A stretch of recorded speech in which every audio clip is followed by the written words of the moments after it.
ඉතින් සුබ දවසක් ඔයාලා සියලු දෙනාටම මම ඉතින් අදත් ඔයාලට වීඩියෝ එකක් ගේන්න අදහස් කරා. මගේ සතා කෑම කන යවන් ඉන්නේ. ඉතින් ඔයාලට පේනවා ඇති ඉතාමත් වියලි කාලගුණයක් තමයි දැන් මේ පැත්තට පවතින්නේ. මේ ඉතින් ඒ නිසා කෑමට හොඳ කෑම ලබා දෙන්න අපිට ගොඩක් දුර බැහැර අරන් යන්න වෙනවා. ඉතින් මේ කාස්ට් එකෙත් දෙකකින් ඇත්තටම මේ සතුන්ට අර හරියටම කෑම ලබා දෙන්න අපහසුතාවයක් තියෙනවා. මොකද හැමතැනම මේ වගේ පිච්චිලා වියලි කාලගුණයක් තමයි තියෙන්නේ. ඉතින් ඒ නිසා මෙයාලව මේ දැන් කනවා. දැන් ඉතින් අපි තව ටිකකින් ඈතකට අරන් යනවා. අරන් ගිහිල්ලා එයාලා බැඳලා මේවා කරලා එනවා. මොකද මේ සතුන්ට කෑම කියන එක අත්‍යවශ්‍යයි. අනිවාර්යෙන් දෙන්න ඕනේ.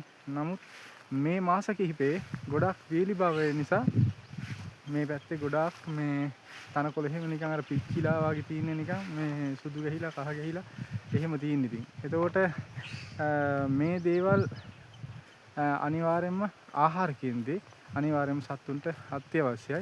ඉතින් ඔයාලට මම කියන දේවල් පැහැදිලිව අහනවද කියන්නේ දන්නේ අහනවා අඩු ඇති. ඉතින් මගේ මයික් එකක් තිබ්බා. ඉතින් මේ තියෙන්නේ ඒ මයික් එක. ඉතින් මේ මයික් එක මම වෙන වැඩවලටත් පාවිච්චි කරනවා. ඉතින් කොහොම හරි මේ මයික් එක දැන් වැඩ කරන්නේ නැහැ. ඒ නිසා මම ඉදිරියටත් මයික් එකක් ගන්නවා. එතකොට ඔයාලට මම මේ කියන දේවල් තාමත් පැහැදිලිව හොඳින් අහන්න පුළුවන්. ඉතින් අද මම මේ වීඩියෝ එකකින් පෙන්නන්නේ ඉතින් මේ වියලි කාලගුණයක් දෙකකින් සත්තුන්ට කෑමට අගහිගතාවයන් තියෙන බව තමයි ඔයාලට මම කියන්නේ.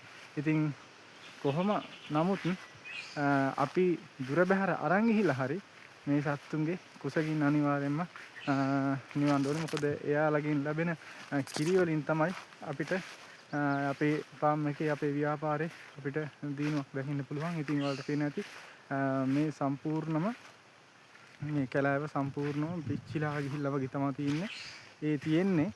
වෙන කිසි දෙයක් නිසා නෙමෙයි මේ අධික පැවුමක් දෙකකින් තමයි මේ තත්ත්වය මෙහෙම උදා වෙලා තියෙන්නේ. ඉතින් තව මාස කිහිපයකින් වර්ෂාව ඇති වෙනවා. ඒ වර්ෂාව ඇති වෙනකොට අනිවාර්යයෙන්ම මේවා නැවත දළු දාලා හොඳ මට්ටමකට එනවා. එතකොට අපිට සත්තු ගොඩක් දුර බැහැර අරන් යන්න නැතුව කෑම දෙන්න පුළුවන් මේ ළඟපාතම වටපිටාවම. ඒ වගේම තමයි